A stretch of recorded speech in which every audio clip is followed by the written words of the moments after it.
आराधना साधना करने का पुण्यमयी अवसर मिल रहा है। ऐसे प्रभु महावीर स्वामी भगवान का समूह शरण रचा गया है।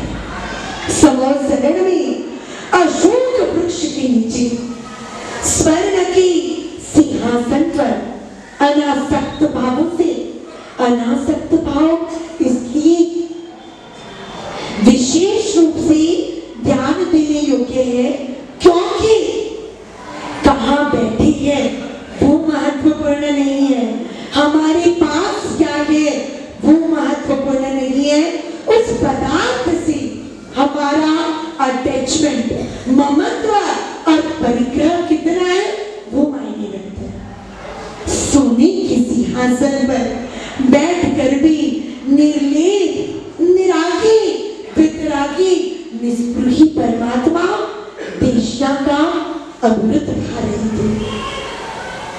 एक करके अलग अलग विषय पर प्रभु एक अध्ययन की देशना फरमा रहे थे। पुण्यशाली हो आप, पुण्यशाली है हम कि आपको और हमको प्रभु की डायरेक्ट वाणी को जानने, सुनने, समझने का अवसर मिल रहा है।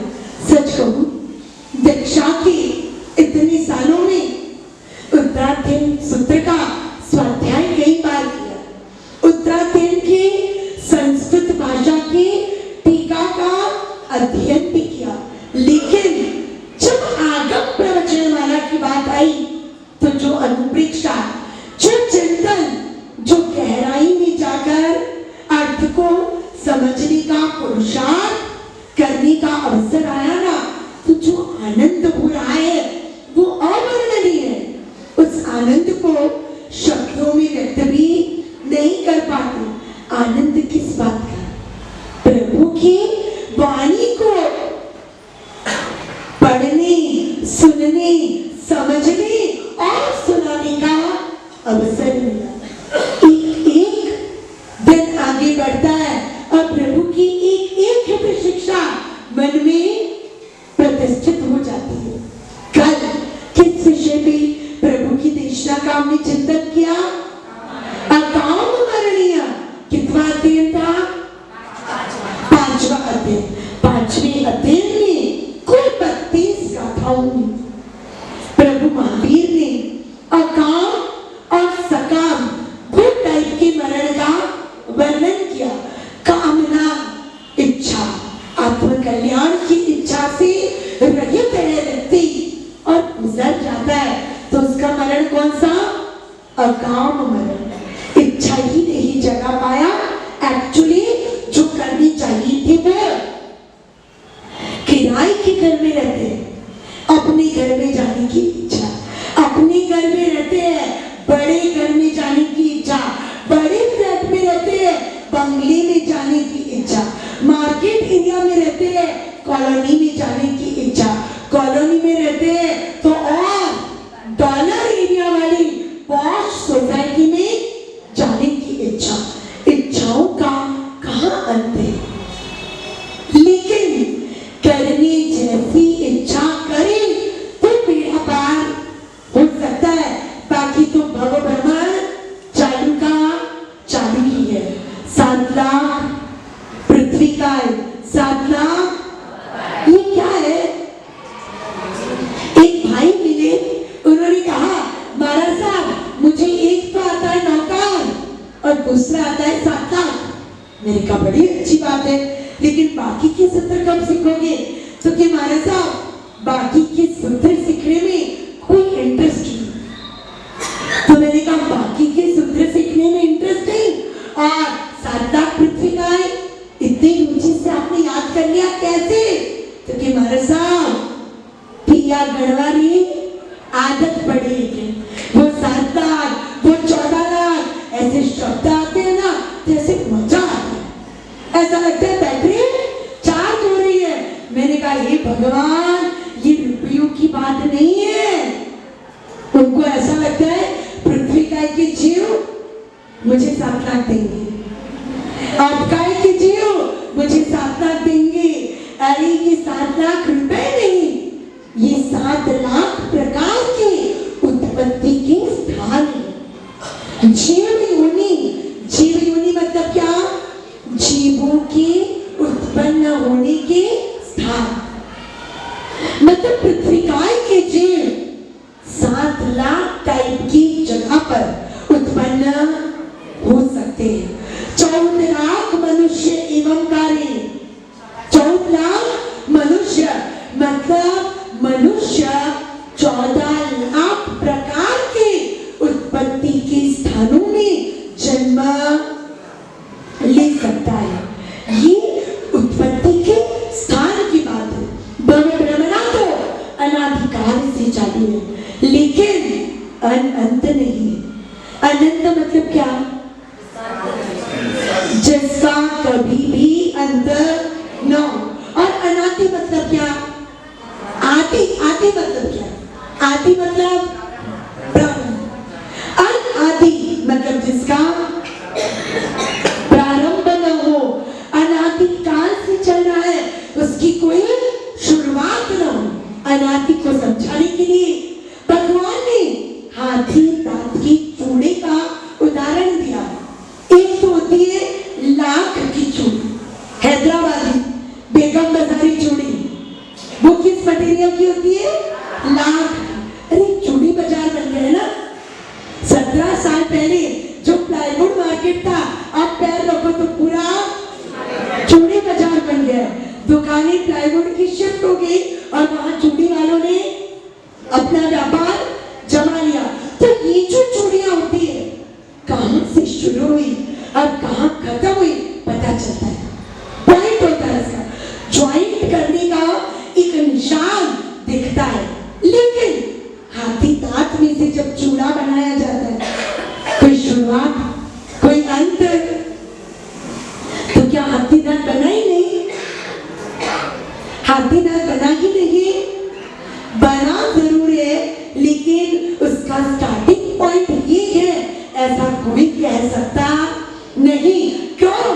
क्योंकि उसे हाथी दांत में से बीच के एक्स्ट्रा पोर्शन को कट करके बाहर के पोर्शन से चूड़ा बनाया जाता है। अब स्टार्टिंग है ही नहीं तो कहेंगे कहां से? संसार, संसार कैसा?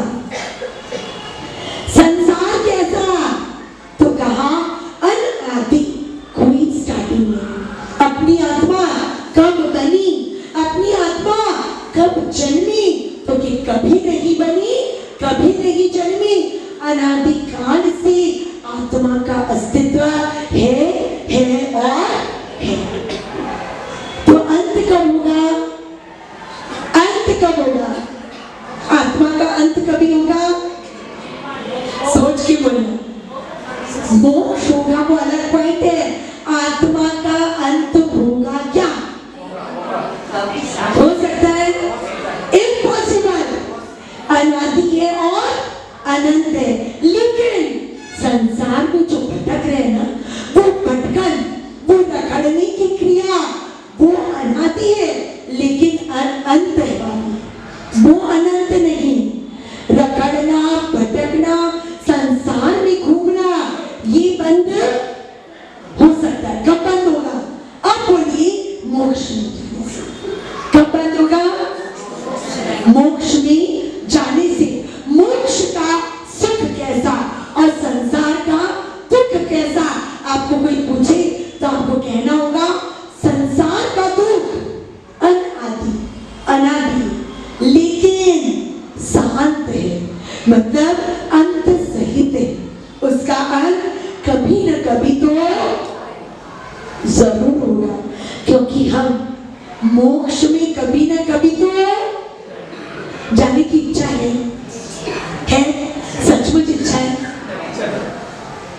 आ जाए बाय चांस, ऐसे तो पॉसिबल नहीं है, अपने लक्षण ही नहीं है ऐसे, लेकिन बाय चांस कोई पुण्य प्रकट हो जाए और कोई शासन देवी आपकी भक्ति देकर आ जाए और कहे कि चलो मोक्ष में तो नहीं पहुंचा सकती, लेकिन जहां से मोक्ष पॉसिबल है ऐसे महाविद्य क्षेत्र में तुझे अभी ले जाने के लिए तैयार हूँ, चल।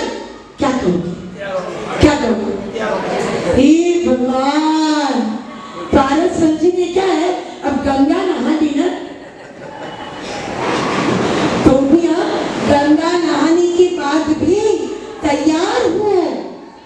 ये तैयारी होना बहुत मुश्किल है, क्योंकि इच्छाओं आकाश समा अनंतया।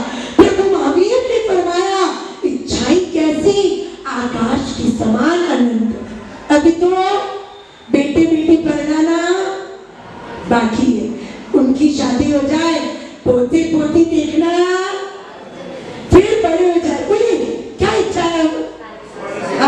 पोते की शादी कराना है, भले पोता 20 साल का हो, पीछे पड़ जाते, पढ़ते हैं ना भाई, हमारे हाथों से हमको पोते पोती को, फिर तो शांति।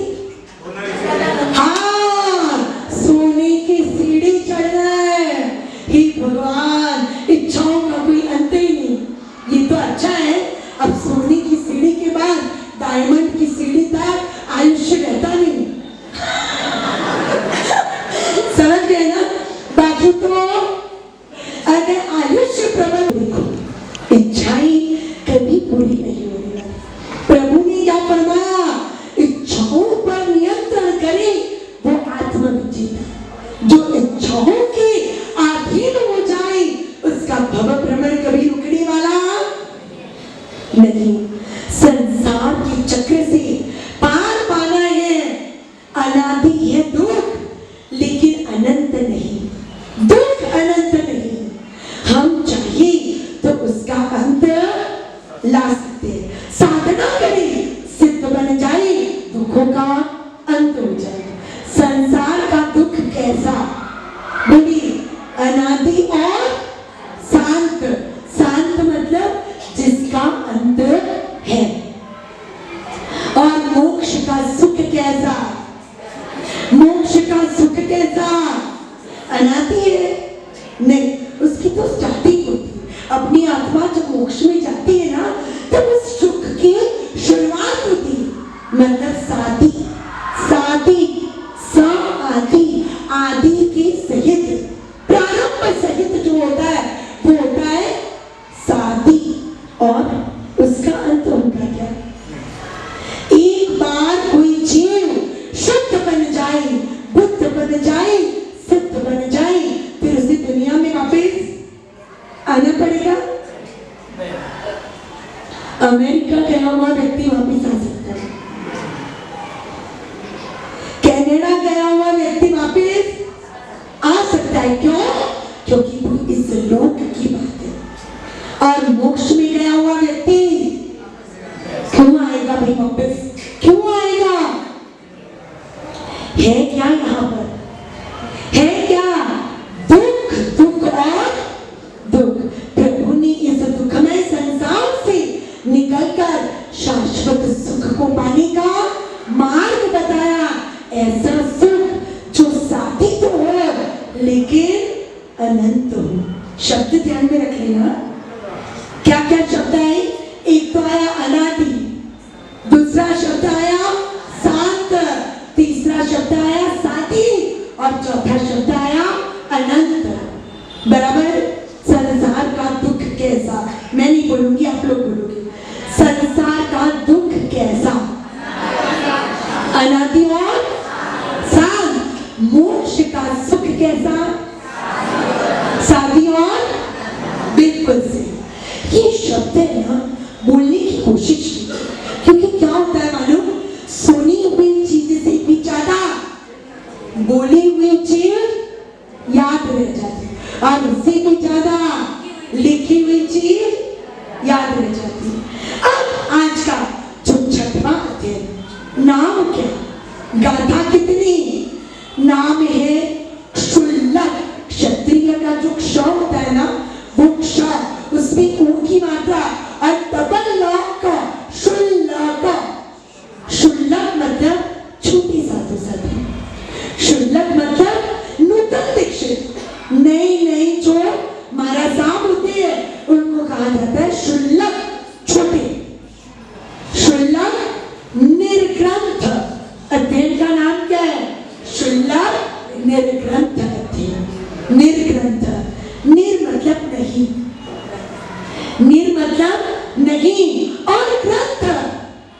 मतलब गांठ। दो प्रकार की ग्रंथ होते हैं, एक तो होता है ये ग्रंथ आगम ग्रंथ, और दूसरा ग्रंथ मतलब ग्रंथि। ग्रंथि मतलब गांठ, गांठ। जिनके मन में भी गांठ नहीं, राग द्वेष मोह और अज्ञान की, और जिनके वाक्य होता है ना, भाई गांठ में पैसे हो, गांठ में पैसे हो तो सब कुछ खरीद सकते हैं। तो गांठ मतलब क्या? पहले की, आजकल आप लोग जेब में पैसे रखते हो, पहले के लोग धोती पहनते थे, साफा पहनते थे। क्या करते थे? धोती के कॉर्नर में पैसे दबाकर, गांठ लगाकर, उसे बराबर कटोरे के साथ लपेट कर मजबूत कर देते थे। मतलब या तो फिर साफा रहता था ना, उसके अंदर के पोर्शन में पैसा बांधकर गांठ लगाकर अंदर दबा देते थे, किसी को पता भी नहीं चले। आपके तो जेब में थोड़े ज्यादा पैसे हो ना, तो वो जेब फूल जाती है अभिमान से कि भाई मैं मालदार हूं, और जहां प्रलोभन दिखा वहां चोरी की संभावनाएं ज्यादा। पहले के लोग होता ज्यादा था, दिखाते, और अब आप लोग ही अपनी पोल खोल रहे हो। सच कहूं, पहले अमीरों के घर में भी सुख सुविधाओं के साधन लिमिटेड होते थे, और अब खाने को पैसे नहीं होंगे, लोगों के पैसे माथे पे होंगे, लेकिन मौज शौक, घूमना फिरना, एसी, फ्रिज, माइक्रोवेव ओवन, परिवार के हर सदस्य के लिए गाड़ी, परिवार के हर सदस्य के लिए मोबाइल, सादा मोबाइल चलते हैं। और ये जो सादा मोबाइल रखते हैं हमारे कटारिया जी जैसे, अभी तक वो नोकिया का डब्बा यूज करते, टक टका टक टक टक टक। वो तो एकदम आउट ऑफ डेट लगते कि नहीं लगते? हमारे पास कटारिया जी बैठे थे 2 दिन पहले, अपने बच्चे को फोन करने के लिए फोन निकाला, पास में 4-5 बच्चे बैठे थे, इतनी जोर जोर से हंसने लगे। मैंने आंखें दिखाई, क्यों हंस रहे अचानक बिना पॉइंट के? तो कि हे भगवान, मतलब फोन आपका स्टेटस सिंबल बन गया है। फोन पुराने जमाने का है, फोन सस्ता वाला है, फोन सादा है, तो अपन कॉलर टैग कैसे करें, है ना बहनों? अभी परसों एक भाई बोल रहे थे मार साहब, 40% बहनों के पास डबल फोन होते हैं। मैंने कहा बाप रे बाप, एक बच्चा संभाला नहीं जाता, वहां 2-2 बच्चे 2-2 फोन लेके घूमते। अब सामायिक करो, प्रतिक्रमण करो, कहीं भी जाओ फोन को साथ के, ये तो कहना पड़ेगा 14 से लेकर कल के प्रतिक्रमण तक एक बार भी किसी बहन का फोन नहीं बजा। बाकी मुझे याद है, हम लोग कई बार ऐसा होता है कि प्रतिक्रमण चालू रहता है और बहनों के सामायिक टैग में बच्चा रोते ही रहता है, रोते ही रहता है, और बारी बारी से कईयों के बच्चे रोते रहते हैं। समझ गए ना बच्चा किसको बोल रही हूँ? लेकिन यहाँ की बहनों को तो बोलना पड़ेगा, प्रतिक्रमण करने आते हैं तो वास्तव में प्रति मतलब पीछे, और क्रमण मतलब हटना, पाप की दिशा से पीछे हटने का काम आप करते हो। नहीं तो मोबाइल में ही जियो, एक बार 2 बार बचे अपन इग्नोर करते, 4-4, 5-5 बार बचे तो मन विचलित हो ही जाता है। ऐसी क्या इमरजेंसी आ गई? और मन तो इतना विचित्र है ना कि वो हमेशा हल्के और बुरे विचार ही ज्यादा करता है कि नहीं? बच्चा रोज शाम को 5:30 बजे ट्यूशन से घर आ जाता है, एक दिन 20 मिनट लेट हुआ, क्या विचार आता है आपको? सबसे पहले तो फोन करता अनरीचेबल या स्विच ऑफ आ जाए तो क्या होता है? टेंशन। सबसे पहले टेंशन। खुशी की तो कोई बात ही नहीं है। हाँ, टेंशन होता है ना। क्यों होता है? क्या विचार आते हैं? क्या हुआ? क्या क्या मतलब क्या? उसको अवार्ड मिल रहा होगा, हाँ, या उसको कोई इनाम मिल रहा होगा, वो क्या विचार आते हैं? नेगेटिव विचार। कहीं गिर गया होगा, कहीं बढ़ गया होगा, रफ ड्राइविंग करता है, कहीं एक्सीडेंट तो नहीं हो गया होगा। मन क्या करता है? हमेशा नेगेटिव विचार। सामायिक प्रतिक्रमण में भी अगर फोन बार बार बजे तो नेगेटिव विचार। और परमात्मा कहते हैं आराधना के बीच संसार के विचार मतलब आर्त ध्यान। आर्त ध्यान क्या हुआ होगा? बच्चा घर में अकेला है, कोई आ तो नहीं गया होगा, कुछ हो तो नहीं गया होगा, मतलब कर रहा है तन प्रतिक्रमण और मन पहुंच गया घर। बात चल रही है हमारी कि पहले धनवान लोगों के भी घर में साधन लिमिटेड होते थे और सुख अनलिमिटेड होता था। और अब सामान्य मध्यम वर्गीय व्यक्ति के घर में साधन अनलिमिटेड और सुख। कैसी बात है ना, विचित्र। कैसे विचित्र बात है ना। और ये हकीकत है। फोन आने से सुविधाएं बढ़ी। हाँ, व्यापारियों को या कभी आप बाहर जाते हो तो परिवार के साथ संपर्क बराबर रहता है, चिंता कम हो जाती है, लेकिन उसके अलावा उसके दुरुपयोग भी बहुत होते। घर में बच्चा पढ़ाई के नाम पर, ऑनलाइन क्लासेस के नाम पर लेकर बैठा है, वो क्या कर रहा है? किससे बात कर रहा है? किससे संपर्क कर रहा है? कैसी बातें कर रहा है? आपको पता चलता है। एक मोबाइल और दूसरा व्हीकल, ये दो चीजें मिल जाए, वो कहाँ जाते हैं, क्या करते हैं, आप अंदाज लगा सकते हो। गारंटी किसी चीज की,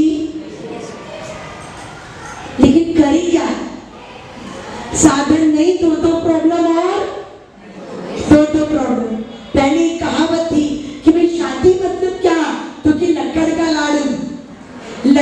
लाड़ू जो खाए वो भी और जो ना खाए वो भी नहीं। भाई हम तो नहीं पछताते, हम तो बड़े खुश है।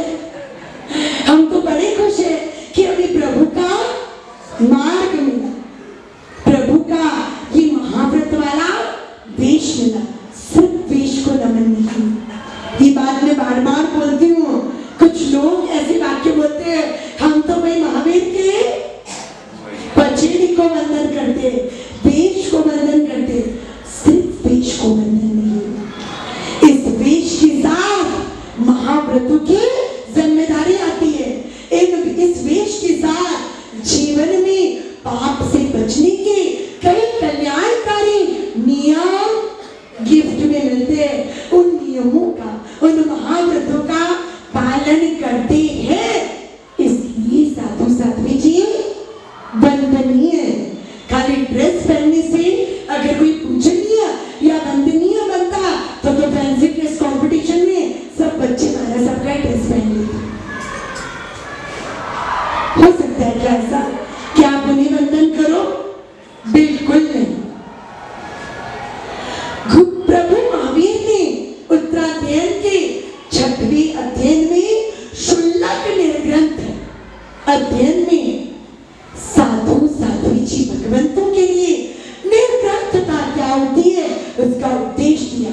ग्रंथि मतलब गांठ, दो प्रकार की गांठ, एक बाह्य गांठ और एक अभ्यंतर गांठ, आंतरिक गांठ। आंतरिक गांठ कौन सी? राग की, द्वेष की, वैर की, विरोध की। वैर बहुत खतरनाक चीज। वैर की गांठ अगर समय रहते नहीं खुली, इतनी मजबूत हो जाएगी, इतनी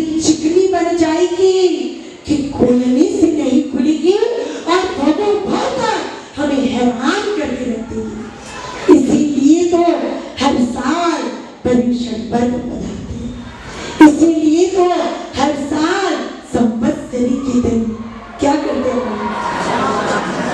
क्षमापन। किसके साथ? सच्ची सच्ची एक्चुअली करना क्या चाहिए वो अलग बात है। आप करते क्या है? रिश्तेदारों को, दोस्तों को, सगाची को ध्यान सा बेवाई जी खमाओ सा, लेकिन एक्चुअली जिनको खमाने की जरूरत है, जिनसे साल भर में कोई छोटी बड़ी अनबन हुई हो, बोला चाली हुई हो, जिनको हमने अपशब्द किए हो, कहे हो, या जिन्होंने हमें अपशब्द कहे हो, उनसे क्षमापना करनी चाहिए। सबसे करना है, लेकिन जिनसे हुई है अनबन उन्हें तो विशेष रूप से सबको खाना परोसना है, लेकिन जिसको तपस्या चल रही है उसको विशेष ध्यान रखना होता है ना। बस वैसा ही डॉक्टर सारे पेशेंट्स की ट्रीटमेंट करता है, लेकिन जो सीरियस पेशेंट हो उसकी ट्रीटमेंट पर विशेष। जिनसे अनबन हुई है वो सीरियस पेशेंट है, पहले उनसे क्षमापना करनी है। प्रभु ने कहा जिसकी मन में गांठ हो, राग, द्वेष, मोह, अज्ञान या अहंकार की, वैर की, वो साधु होकर भी साधु नहीं होता। मतलब वेश तो साधु का रह जाएगा, लेकिन उसका मन निर्ग्रंथ नहीं रह पाएगा। निर्ग्रंथ ग्रंथि रहित जीवन, अंतर में कोई गांठ नहीं और बाहर भी कोई गांठ नहीं, न कपड़ों में गांठ, न पोटली में गांठ। क्यों? तो कि ऐसा कोई पदार्थ नहीं रखना जिस पर आसक्ति हो, ऐसा कोई पदार्थ न हो साधु के पास जिसकी चोरी का डर हो। अब यहाँ की बात करें, संत वालों ने कहा हमारे साथ ये चांदी का कमल, ये चांदी का श्रीफल, ये चीजें रोज रोज पेड़ी में ले जाना और रोज रोज पेड़ी से यहाँ लाना, उससे बेहतर है कि आपका जो उपाश्रय का कमरा है उस कमरे में ही रख देते। मैंने कहा रखना नहीं रखना आपकी इच्छा, लेकिन हम उसकी चौकीदार नहीं बनेंगे क्योंकि हम तो अगर तीनों के तीनों हमारे सभी मंदिर चले जाए या कहीं दूर के मंदिर में दर्शन करने चले जाए तो कोई ताला लगा के नहीं जाएंगे। हाँ, हम कोई चौकीदारी करने नहीं बैठेंगे, क्योंकि हमारे पास तो कोई ऐसा पदार्थ ही नहीं है जिसे ताला लगाना पड़े, जिसे ताले में रखना पड़े। अरे चोर को चोरी करके ले जाए ना तो 1 घंटे में वापस लेके जाए। हुआ था ऐसा सूरत भट्टा रोड में, प्रतिष्ठा महोत्सव चल रहा था। वैशाख महीना, मुझे और बड़े महाराज साहब को वर्षी तप का पारना था। आखा तीज के दिन वर्षी तप का पारना हुआ, भयंकर गर्मी, तपस्या का पारना। तो पूज्य बड़े महाराज साहब रत्नचूड़ा श्री जी महाराज साहब ने कहा कि वर्षी तप के पारने वाले साध्वी जी को बाहर के हॉल में जहाँ थोड़ी हवा आने की संभावना है वहां संधारा करवाओ। अब गर्मी जोरदार थी, हॉल का दरवाजा खुला रखे, दरवाजे के सामने हम लोग सो गए। 45 साध्वी जी थे, अकेले कोई नहीं थे दरवाजे के पास, लेकिन दरवाजे में कोई एंटर हो तो सबसे पहले हम थे। बराबर सुबह उठे 3:45 बजे बेन महाराज साहब ने संगीश्वरा पाठशाला भगवान की जय जयकारा लगाया। मैंने पहले भी एक बार बताया था कि हमारे ग्रुप में उठो, प्रतिक्रमण का टाइम हो गया, विहार को लेट हो जाएगा, ऐसा कोई वाक्य नहीं होता। सिर्फ और सिर्फ संगीश्वर पाठशाला भगवान की जय बोलते हैं और सब साथी जी उठ जाते। बेन महाराज सबने जय बुलवाई, उठे, उठकर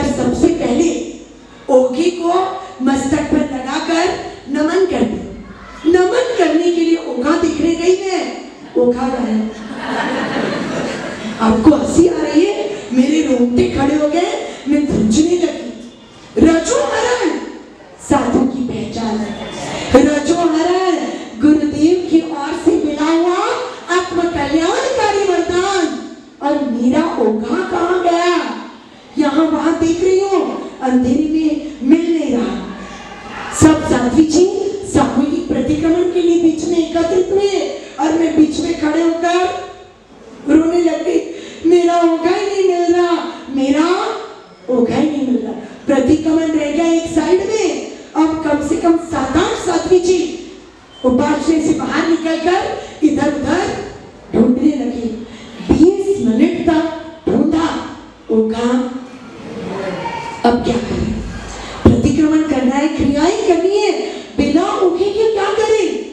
बेन महाराज सबने उपाय बताया कि भाई दिन उगने दो, बाद में अपन नया ओघा तैयार कर लेंगे, लेकिन तब तक क्या करें? तो दीक्षार्थी बहनों का जो चरौला था, उस चरौली पर संठारी पर बिछाया जाने वाला उत्तर पट्टा, उसको फोल्ड करके लपेटो। मतलब चरौली की दांडी पर कपड़ा लपेट देंगे तो ओघे जैसा लुक आ जाएगा। एक बार उस चरौली पर कपड़ा लपेट कर प्रतिक्रमण कर लो, आगे फिर अपन ओघा नया तैयार कर।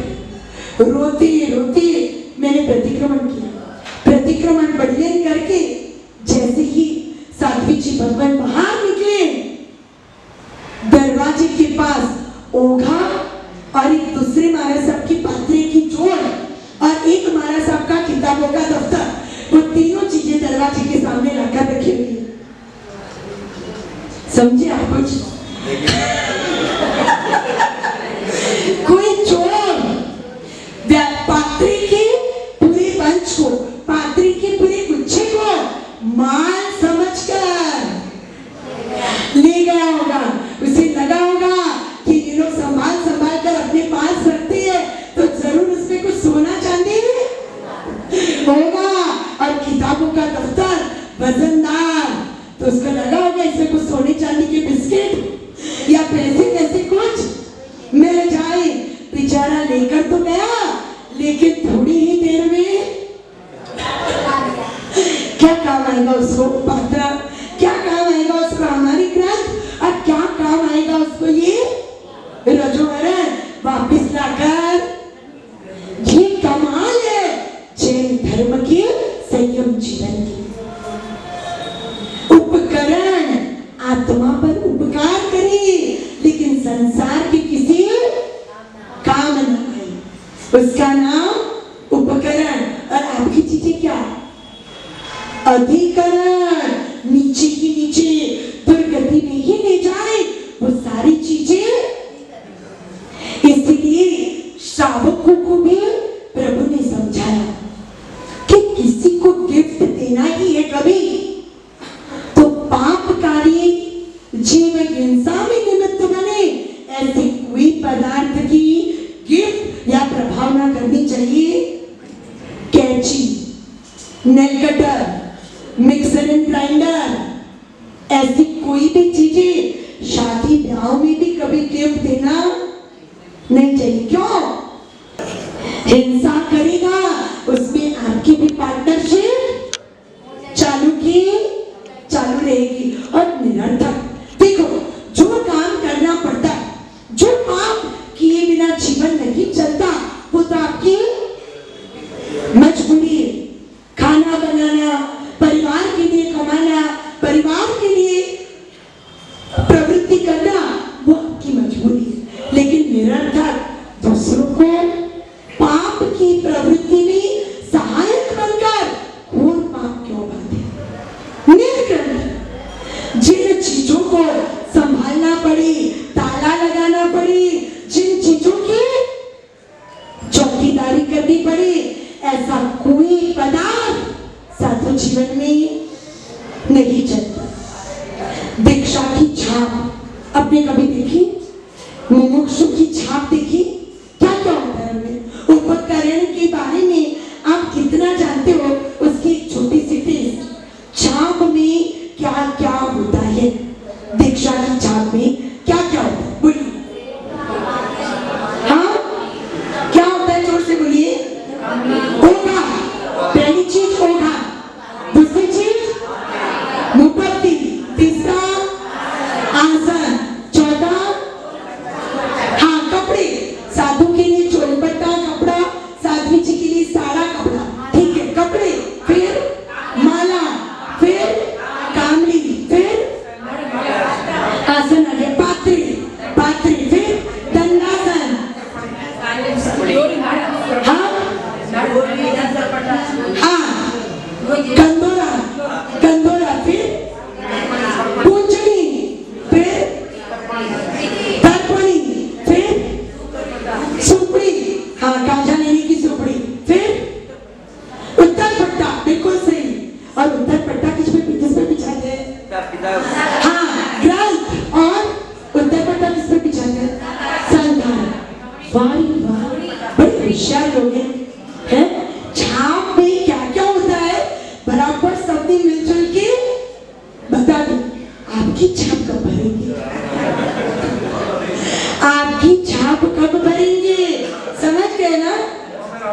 क्षुल्लक निर्ग्रंथ। हाँ, साथ में ले जाएंगे ना भाई?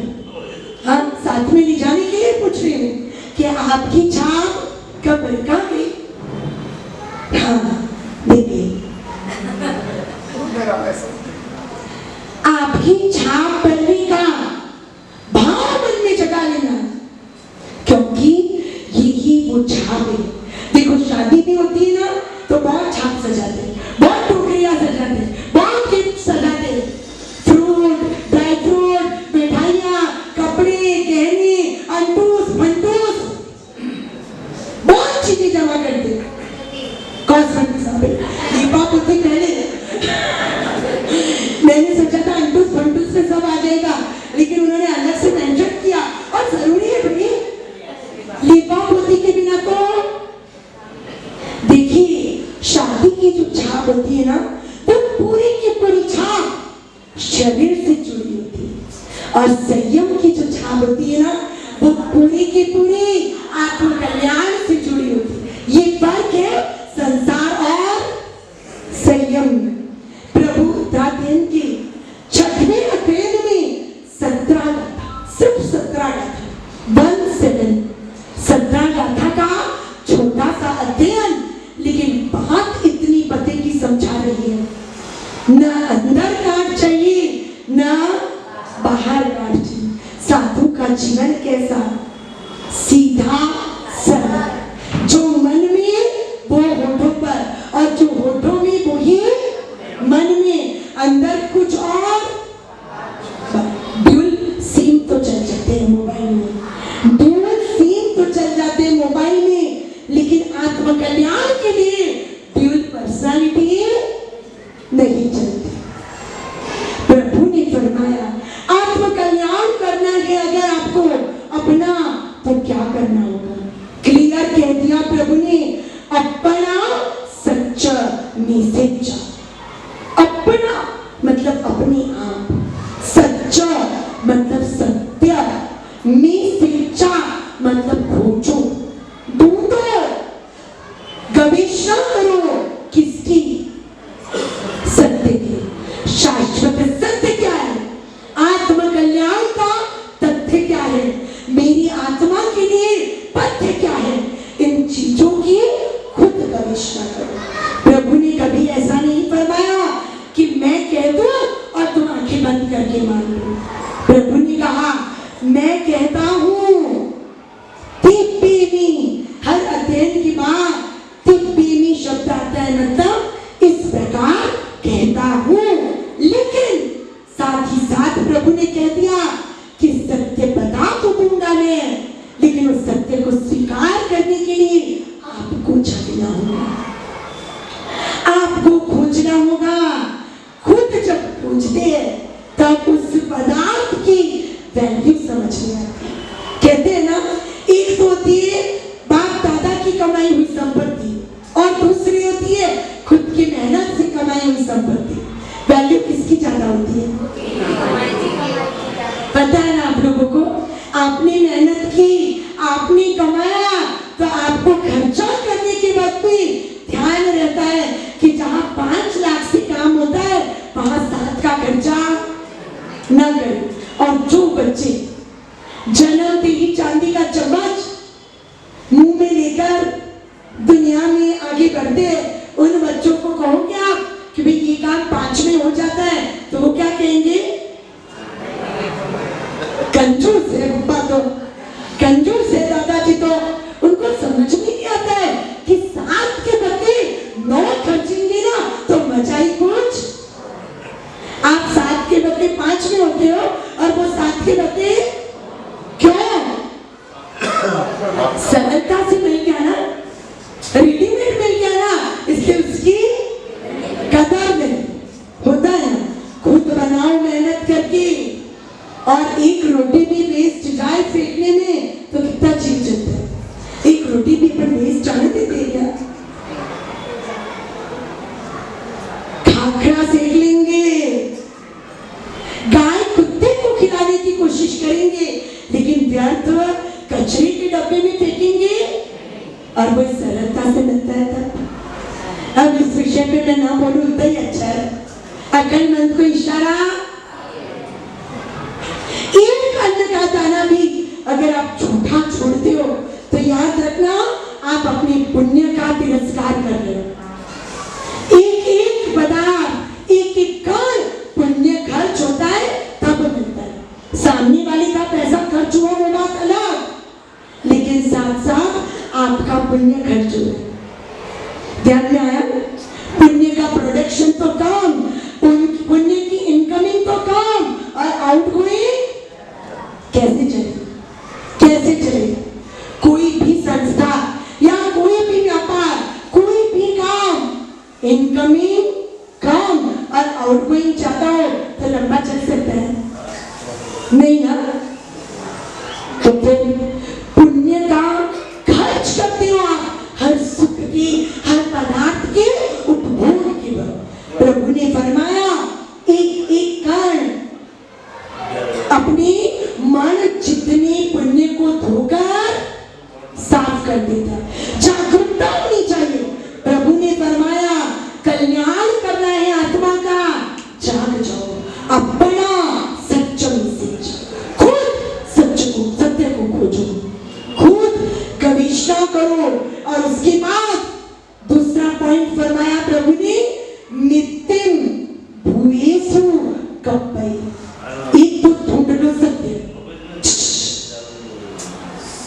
एक तो ढूंढ लो सत्य और दूसरा कर लो जीवों के साथ मैत्री। क्यों?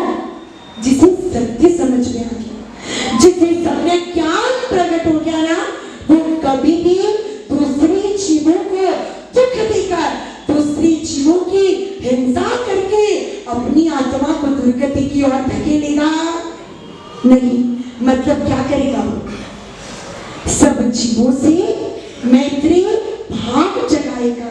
सब जीव मेरे जैसे, सब जीवों को मेरी ही तरह जीना पसंद है।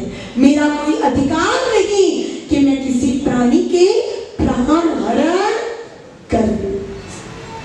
आप लोग जब एसी ऑन करते हो तब आपको विचार आता है कि अपने सुख के लिए किन किन प्रकार की जीवों की घोर हिंसा आप करते हो।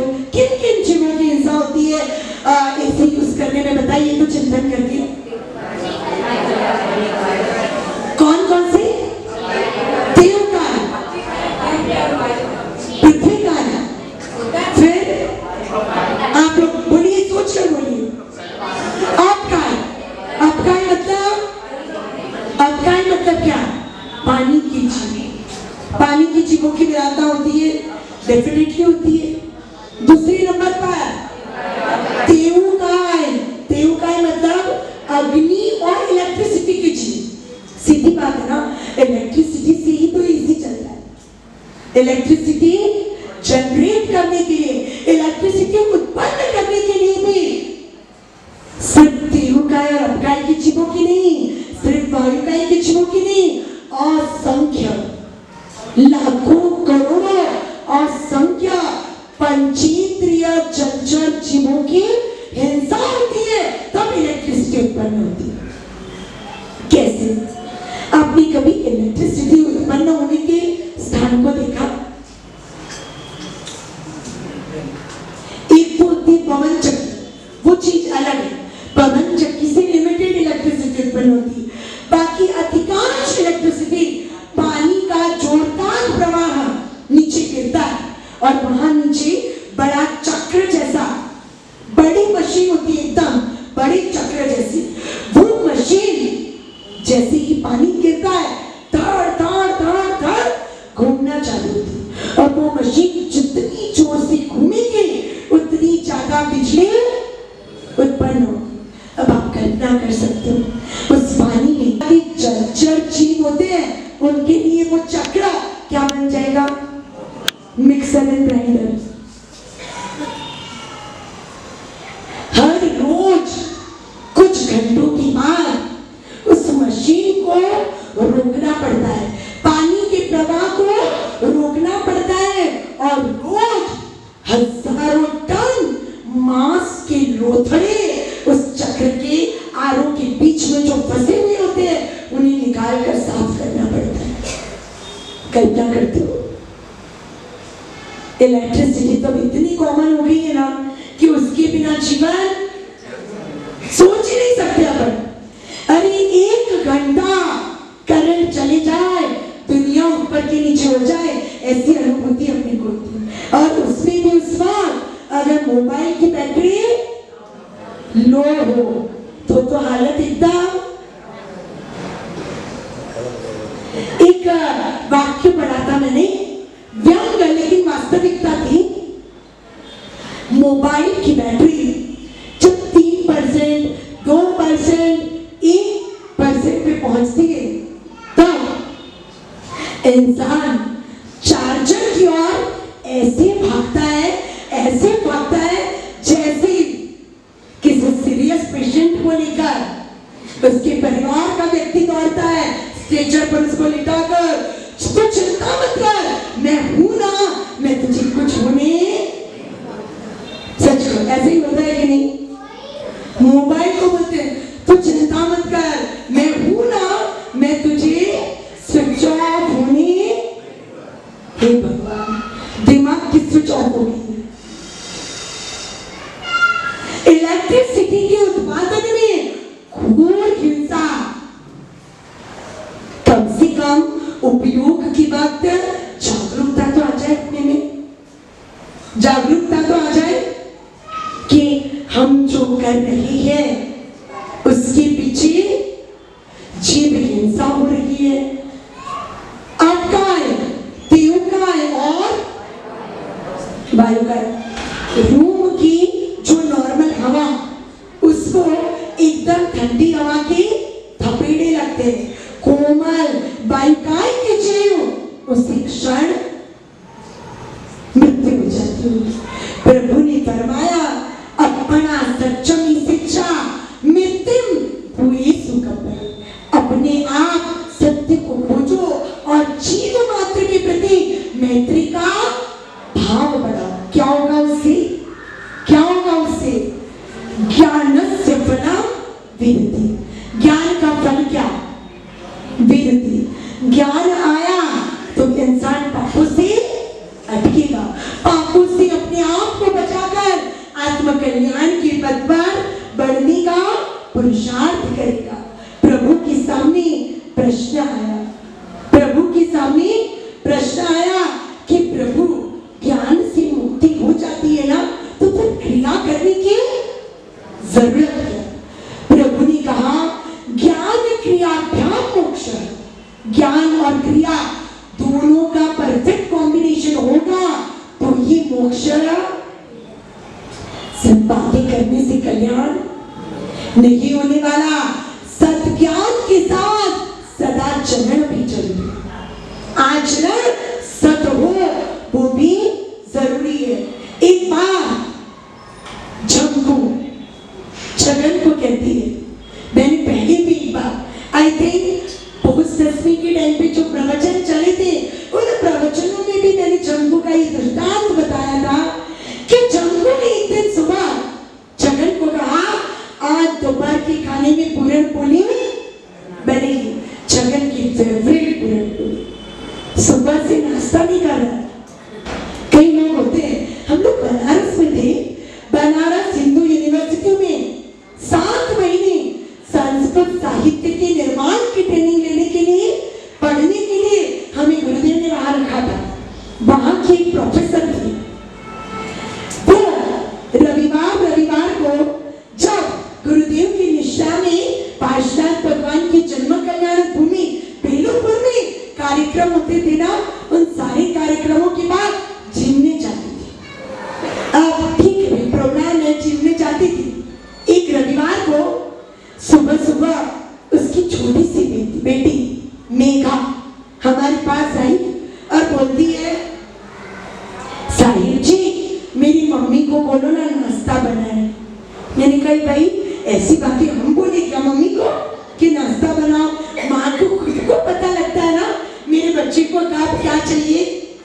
तो वो कहती, बाबा साहब मेरी मम्मी संडे को नाश्ता ही नहीं बनाती है और मुझे बहुत भूख लग जाती है।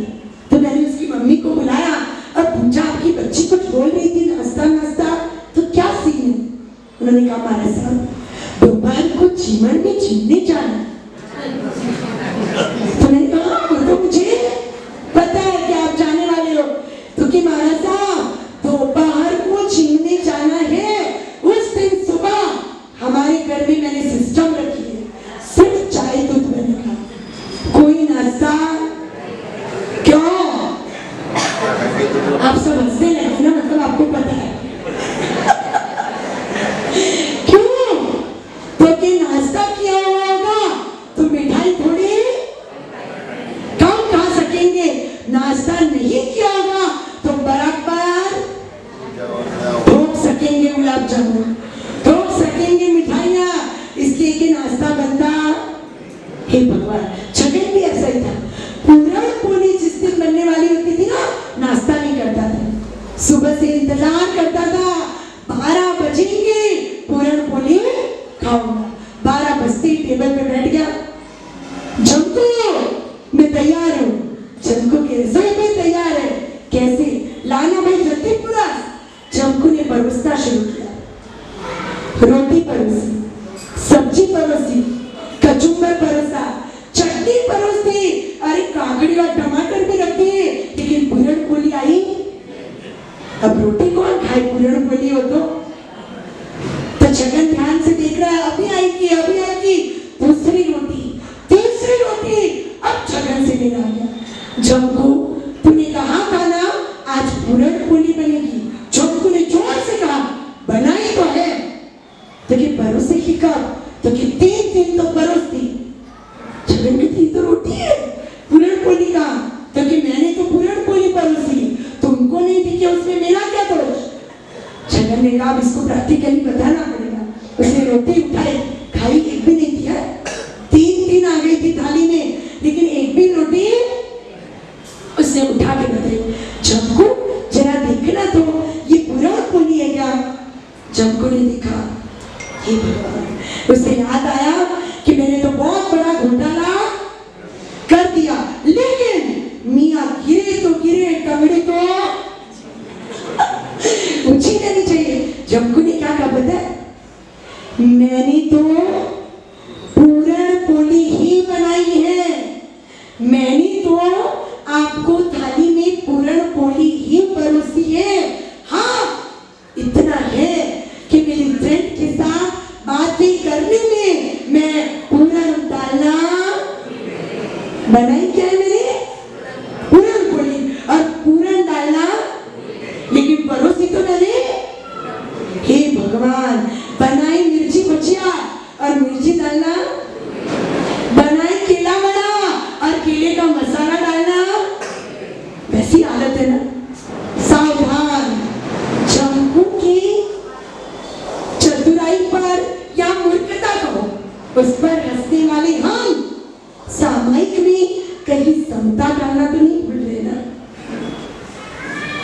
प्रतिक्रमण में कहीं प्रायश्चित का, आलोचना का भाव डालना तो नहीं भूल रहे ना। पूजा, भक्ति, श्रद्धा और समर्पण डालना तो नहीं भूल रहे ना। क्रिया सही है, अगर भाव पूर्वक हो तो सिर्फ भाव आत्मकल्याण नहीं करेगा, सिर्फ क्रिया भी आत्मकल्याण नहीं करेगी। इंक का पेन आता था पहले, हम लोग छोटे थे ना तो स्कूल में कंपल्सरी था, वो नीब होती थी, उसमें अंदर इंक भरना पड़ता था और फिर उससे लिखते थे। पेन से लिखा जाता है या इंक से लिखा जाता है, बताइए। पेन से या इंक से लिखने की प्रक्रिया किससे होती है, दोनों मिले तो। अकेली इंक होगी तो अक्षर नहीं धब्बे पड़ेंगे, और अकेला पेन होगा, इंक नहीं तो अक्षर नहीं छेद पड़ेंगे, बराबर ना। ऐसे ही ज्ञान और क्रिया दोनों हो तो आत्मा का कल्याण होगा। शुल्लक निर्ग्रंथ अध्ययन में नव दीक्षित, नूतन दीक्षित छोटी साधु साध्वियों को बाह्य और अभ्यंतर ग्रंथि से मुक्त होने की प्रेरणा देते हुए प्रभु महावीर ने ज्ञान और क्रिया का समन्वय रखते हुए जीवन को धन्य बनाने की